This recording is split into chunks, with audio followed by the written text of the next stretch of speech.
오늘의 말씀은 갈라디아서 5장 1절 말씀입니다. 함께 봉독하시겠습니다.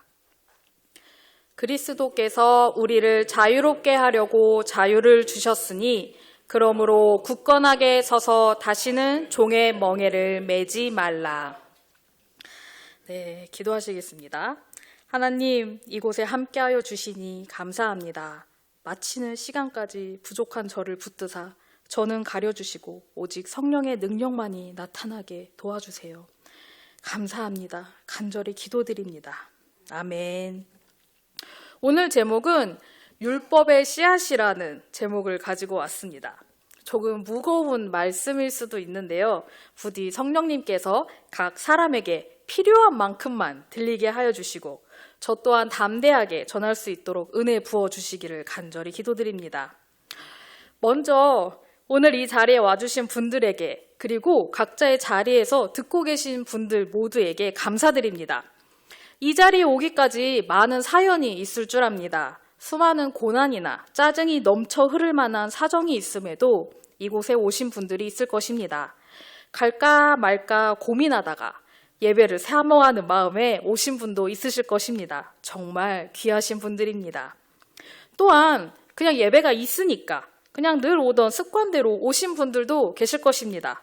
마찬가지로 잘하셨습니다.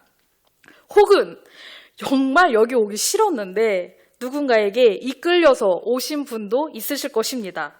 이런 분들은 정말 대단한 분들이십니다. 하나님이 진짜 너무나도 사랑하시는 자라는 걸 알아주셨으면 좋겠습니다.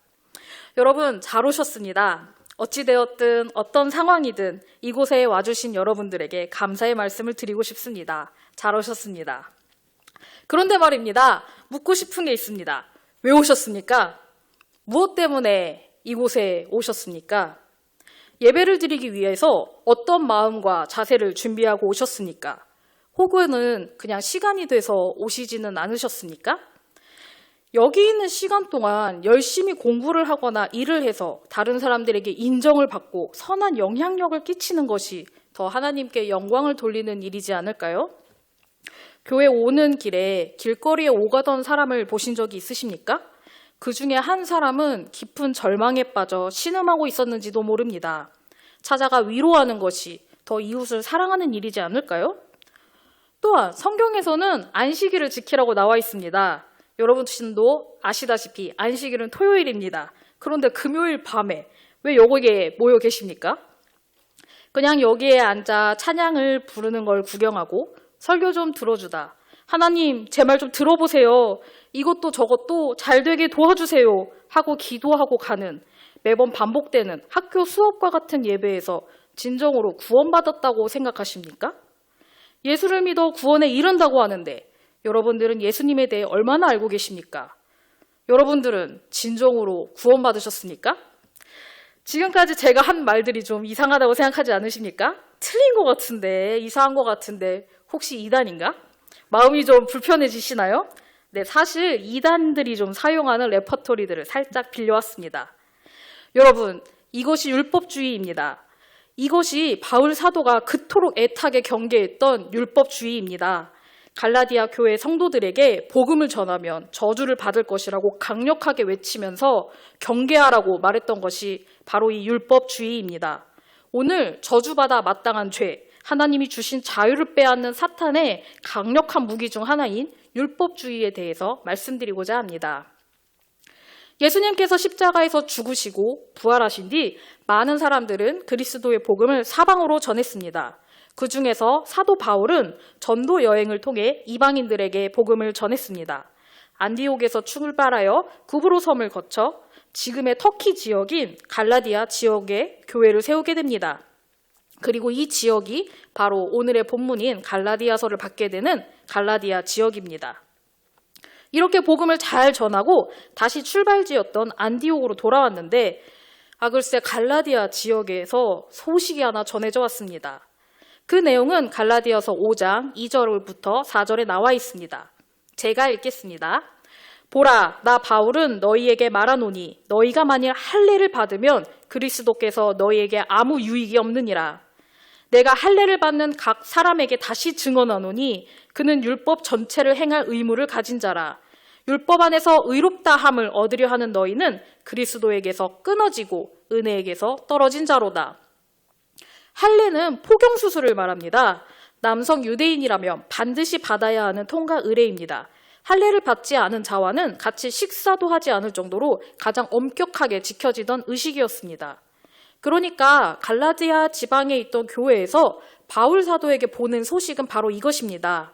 하나님을 거룩하게 섬기는 자가 의인이래요. 이 의인이 되려면 할례를 받아야 한다고 누가 그러던데 우리가 할례를 받아야만 하는 건가요? 저 거룩하고 싶은데 받아도 되죠? 라는 소식이 전해지자 그걸 들은 바울은 눈앞이 깜깜해졌습니다. 그래서 2차 전도 여행을 갈라디아 지방이 있는 교회로 바로 가게 됩니다. 그리고 얼마나 조바심이 났던지 가기 전에 미리 냉큼 편지를 써서 보냅니다. 그것이 바로 이 갈라디아서입니다. 바울은 할례를 행하는 순간 그리스도께서 우리에게 아무런 유익이 없다고 하실 것이라고 말하고 있습니다. 그리스도에게서 끊어진 자라고 말하고 있습니다.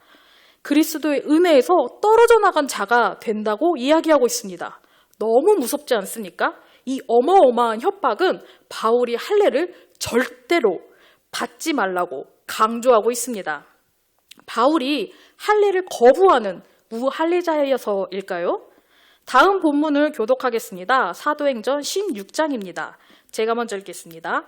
바울이 더베와 루스드라에서 이름에 거기 디모데라 하는 제자가 있으니 그 어머니는 믿는 유대 여자요 아버지는 헬라인이라.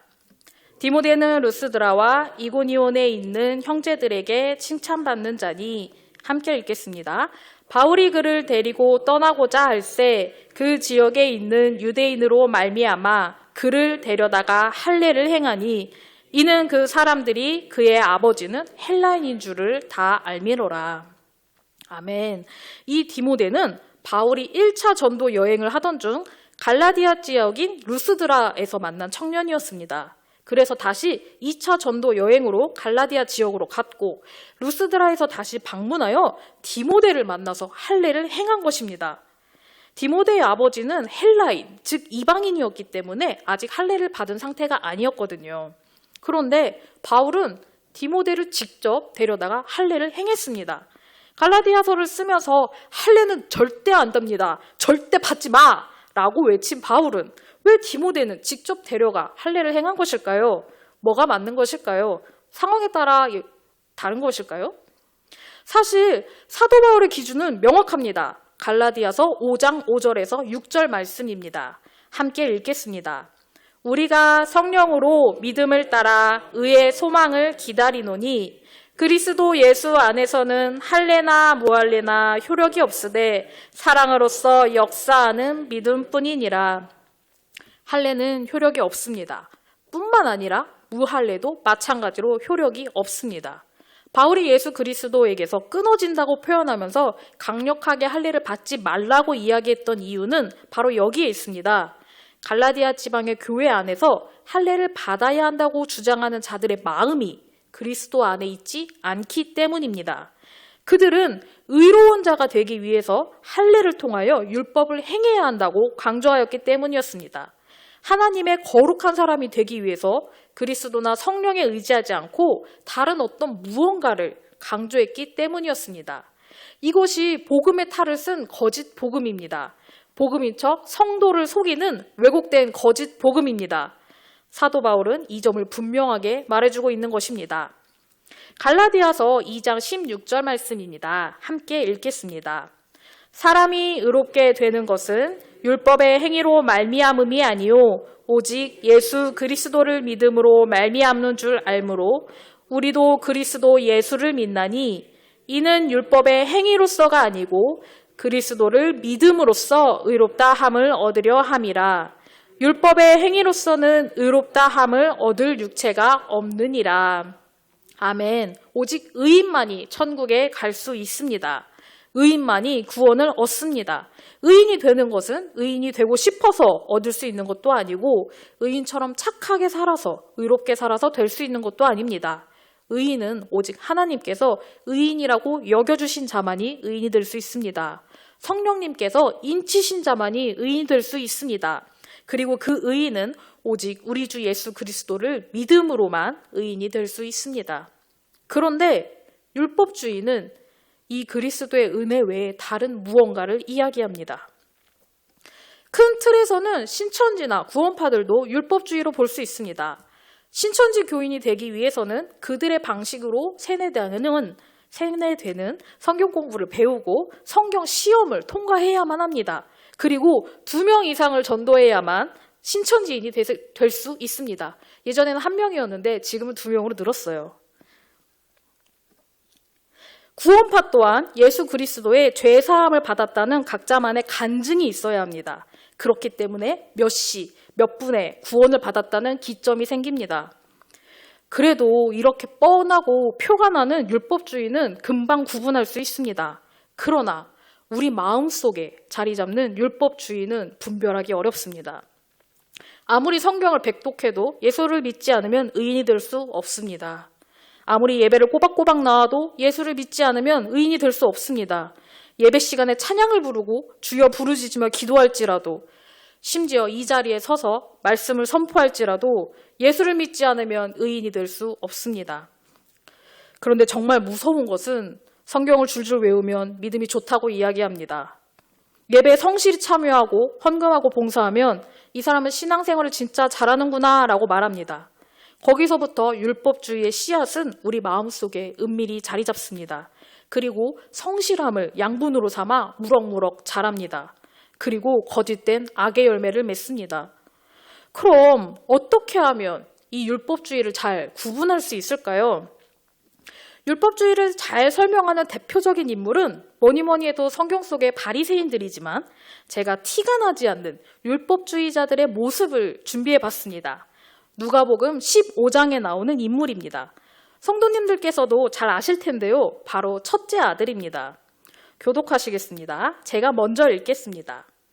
맏아들은 밭에 있다가 돌아와 집에 가까이 왔을 때에 풍악과 춤추는 소리를 듣고 한 종을 불러 이 무슨 일인가 물은데 대답하되 당신의 동생이 돌아왔음에 당신의 아버지가 건강한 그를 다시 맞아들이게 됨으로 인하여 살찐 송아지를 잡았나이다 하니 그가 노하여 들어가고자 하지 아니하거늘 아버지가 나와서 권한대 아버지께 대답하여 이르되 내가 여러 해 아버지를 섬겨 명을 어김이 없거늘 내게는 염소 새끼라도 주어 나와 내 벗으로 즐기게 하신 일이 없더니 아버지의 살림을 창녀들과 함께 삼켜버린 이 아들이 돌아오매 이를 위하여 살찐 송아지를 잡으셨나이다. 이 이야기는 예수님께서 많은 사람들, 특히 죄인들 앞에서 들려주신 일화입니다. 어느 부잣집 둘째 아들은 아버지가 죽지도 않았는데 유산을 미리 달라고 했습니다. 아들을 사랑한 아버지는 둘째 아들에게 유산을 주었습니다. 둘째 아들은 그 유산을 허랑방탕하게 모두 다 써버렸습니다. 돈이 없어 굶주린 둘째 아들은 돼지 밥이라도 먹으려고 했지만 그마저도 먹지 못하자 집으로 돌아갈 결심을 합니다. 놀랍게도 아버지는 아들을 기다리고 있었습니다. 반겨주며 잔치를 베풀어 주셨습니다. 문제는 여기서부터 시작됩니다. 열심히 밭에서 일하다가 돌아온 큰아들은 집이 난리난 상황을 듣고 화가 납니다. 잔치에 들어가지도 않습니다. 동생을 동생이라고 말하지도 않습니다. 아버지에게 화를 내며 따져 묻습니다. 열심히 일하다 온 나 말고 왜 아버지의 유산을 탕진한 저 아버지의 아들에게 살찐 송아지라니요? 몇 년이나 아버지를 섬기면서 명령을 거역한 적이 없는데 나에게는 염소 새끼 한 마리도 없는데요? 라고 화내는 이 아들은 전형적인 율법주의자의 모습을 보여줍니다. 이 큰아들의 모습 속에서 율법주의자들의 태도를 알 수 있습니다. 첫째로 둘째 아들과 비교하는 큰아들처럼 율법주의자들은 우월감에 사로잡혀 있습니다. 특히 다른 죄인들보다 자신이 낫다는 영적 우월감이 가득합니다. 이처럼 우월감에 사로잡힌 율법주의자들은 자신의 기준으로 흑과 백을 나눕니다. 그리고 다른 사람을 판단하고 정죄합니다. 율법주의자들의 특징으로 다른 사람들의 실수를 찾아낼 때 기분이 좋아집니다. 특히 다른 사람들이 할 수 없는 것을 자신이 했다고 생각할 때 만족감을 느낍니다. 기도하는 것, 금식하는 것 모두 중요한 일입니다. 그런데 자신만이 해냈다고 해서 자기 만족감이 들거나 남이 별것도 아니라는 생각이 든다면 위험한 신호입니다. 둘째로 율법주의자들은 자기중심적입니다. 내가 할 수 있는 것은 다른 사람에게 당연히 해야 하는 일이 됩니다. 그래서 스스로 만든 규칙이나 태도를 강요합니다. 만약 내가 할 수 없는 일이 있다면 그건 별로 중요하지 않거나 하지 않아도 되는 일로 치부합니다. 그렇게 하나님이 아닌 자신이 돋보이게 됩니다. 자신의 분노는 정당화되고 다른 사람들에게 죄책감을 심어줍니다. 마지막으로 율법주의자들은 보상을 바랍니다. 큰아들은 작은아들과 비교하여 자신의 노력과 이룬 일들을 인정받기를 바랬습니다. 다시 말해 아들의 순종은 아버지에게 보상을 받길 위함이었습니다. 그렇기 때문에 보상이 없자 화가 난 것입니다. 많은 율법주의자들은 다양한 형태의 보상을 바랍니다. 같은 동작을 반복하면서 마음의 위안을 얻기도 합니다. 무언가를 지적하거나 혹은 주목을 이끌면서 다른 사람들에게 감사와 칭찬을 받기를 원합니다.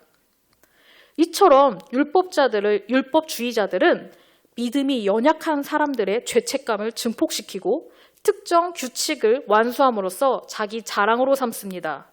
그리스도의 지체보다 그리스도가 가져다 줄 풍요와 혜택에 주목합니다. 그렇기에 자신은 다른 사람들과는 다른 무언가를 계속해서 찾습니다. 그렇게 처음 사랑을 잃어버리고 맙니다. 사랑하는 성도 여러분, 갈라디아서 5장 1절의 내용은 갈라디아 교회를 향한 사도 바울의 간절한 외침입니다. 그리고 이 외침은 오늘날 우리에게도 동일하게 전달됩니다. 그리스도께서 우리를 자유롭게 하려고 자유를 주셨습니다. 사도 바울이 할례를 받지 말라고 강하게 이야기한 것은 우리가 의로운 자라 여김을 받는 것이 그리스도께서 부어주시는 은혜 때문이지 할례를 받아서가 아니기 때문입니다. 할례를 받는 순간 전적으로 그리스도 때문에 구원을 받는다는 것이 아니라 내가 할례를 받았기 때문에 무언가를 해냈기 때문에 은혜를 받고 구원받았다고 착각하기 때문입니다. 하나님께서는 오직 예수 그리스도를 믿는 믿음으로 우리에게 자유를 주셨습니다. 다른 사람을 상처 주면서까지 자기 만족이나 교만을 얻어서 기쁜 것이 아닌 그리스도와 함께 딸려올 무언가의 보상을 바라는 것이 아닌 진정으로 그리스도만을 기뻐할 수 있는 자유, 죄에서 끊어지고 그리스도의 사랑에 순수하게 반응하는 감사할 수 있는 자유를 이미 주셨습니다. 그 자유를 누리는 사람은 이웃을 사랑하게 됩니다. 이웃을 살리게 됩니다. 이웃과 함께 그리스도와 연합하게 됩니다. 다만 하나님이 주신 자유를 넘어 방종으로 가지 말아야 합니다. 사실 둘째 아들의 모습이 반율법주의자의 모습입니다. 자신의 생각대로 아버지를 바라봤고 자신의 마음대로 행동했습니다. 이제 여기서부터가 가장 중요합니다. 지금까지는 서두였고 이제부터가 진짜입니다만 시간상 다음 기회에 반율법주의자와 율법주의자에 대해서 다루도록 하겠습니다. 이제 중요한 한 가지는 아버지의 입장에서 큰아들도 작은아들도 모두 하나님께서 사랑하시는 자들이라는 것입니다. 아버지가 원하는 아들의 모습은 아들들에게 조건 없이 주는 자신의 사랑을 알고 그 사랑에 반응하기를 원했습니다.